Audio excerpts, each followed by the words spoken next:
Marcus Aurelius, one of the good last 5 Roman emperors, is renowned for leading a virtuous and truthful life. He remains a symbol of hope and admiration for people seeking to change their lives. Marcus Aurelius taught principles of Stoic philosophy focused on living a meaningful, virtuous life in harmony with nature, fulfilling one's duties, and maintaining inner calm through self-discipline. His meditations and personal reflections reveal how he applied these ideals as a philosopher king ruling imperial Rome. In this video, we will look at the 5 Stoic lessons by Marcus Aurelius that you can use to change your life. But before we begin, kindly take a minute to subscribe to our channel and turn on the notification bell. I know I sound like a broken record, but it really helps the channel. We are on a journey of self-improvement, and we would love it if you joined us. We don't discriminate against anyone, as we welcome all who would like to change their lives. Now, let's examine the key Stoic teachings that the philosopher and emperor Marcus Aurelius emphasized, which remain relevant today. The first lesson is living according to nature. The fundamental basis of Stoic philosophy is the idea of living in harmony with nature.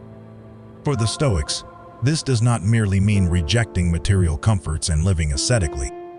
Rather, it means using our capacity for rationality to align our judgments and actions with the reality of nature.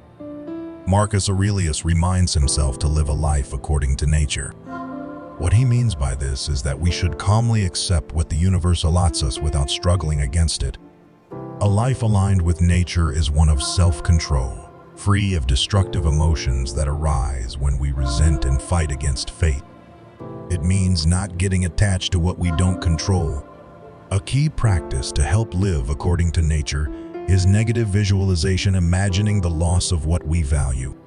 This helps us appreciate what we have and prepare for adversity. For example, if you negative visualize losing your job, you ensure you have emergency funds. If you imagine losing a loved one, you appreciate your time with them. This aligns us emotionally with the nature of impermanence. The second lesson is focusing on what you can control. The dichotomy of control was a key concept for Stoics. Divide everything into what is up to us and what is not up to us. External things like health, wealth, reputation, and power are not fully under our control. Marcus reminds us of this when he says, "Remember that all we have is on loan from fate, which can reclaim it without our permission." By focusing only on what we can control, which is our judgments, values, desires, and attitudes, we can achieve tranquility.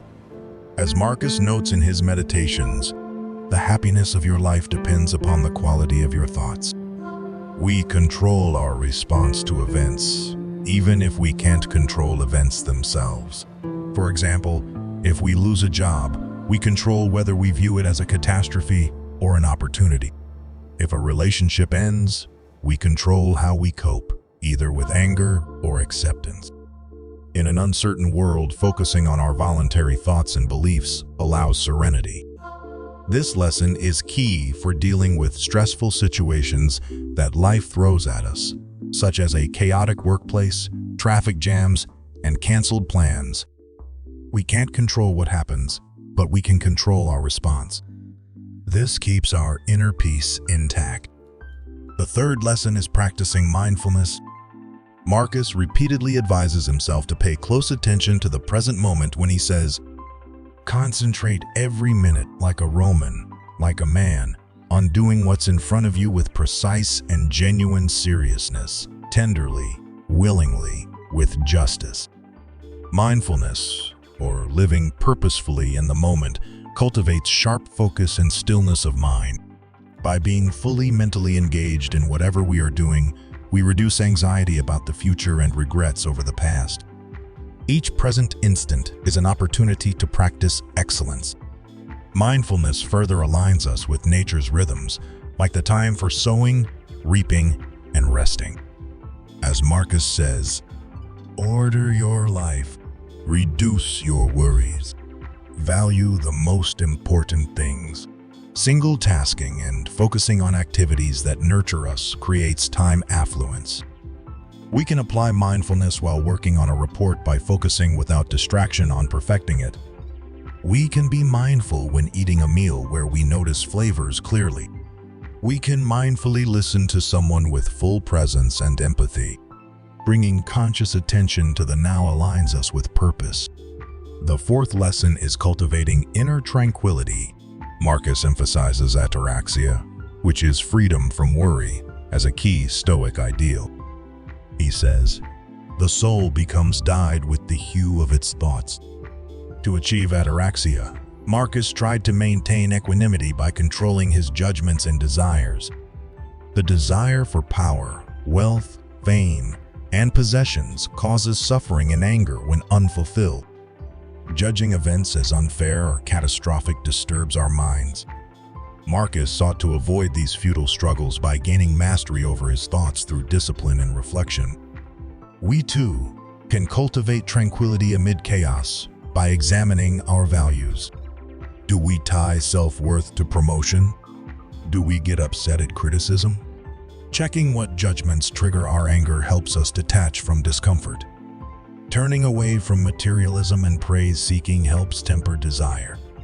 Practicing gratitude, forgiving others, letting go of grudges, and focusing on helping others are other ways to gain tranquility. As Marcus wrote, "To live happily is an inward power of the soul." Inner strength comes not from what we own, but from self-mastery over our minds. The fifth lesson is doing our duty. The Stoics believed that the path to happiness is found in fulfilling one's duties and serving others constructively without getting caught up in worry over external rewards or recognition. Marcus was an emperor with great responsibilities, which he worked hard to carry out justly, patiently, and honorably. He led by example, inspecting the empire, fighting alongside common soldiers, and appointing wise advisors. Through temperance and prudence, he tried to be a philosopher king. He reminds himself in his quote when he says, "Acquire inner peace. Trust that you have been rightly formed to do everything in accord with nature." We too can find meaning by focusing on fulfilling our responsibilities as parents, children, employers, and employees. For example, doing our job ethically without worrying about promotions, taking care of parents without expectation, paying taxes honestly instead of avoiding them. We act nobly because it is the right thing, not because of what we get in return. This Stoic idea of aligning duty with nature, of moral clarity, creates calm purpose in chaos. Duty gives direction to our short lives, keeping us grounded. In Marcus's words, everything lasts for a day, both that which remembers and that which is remembered.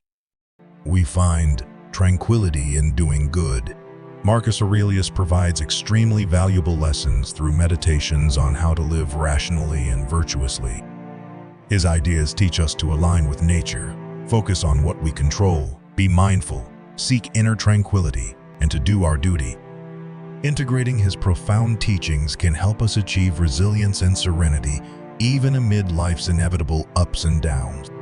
Marcus's meditations are timeless and provide a wise guiding light for anyone seeking to live well.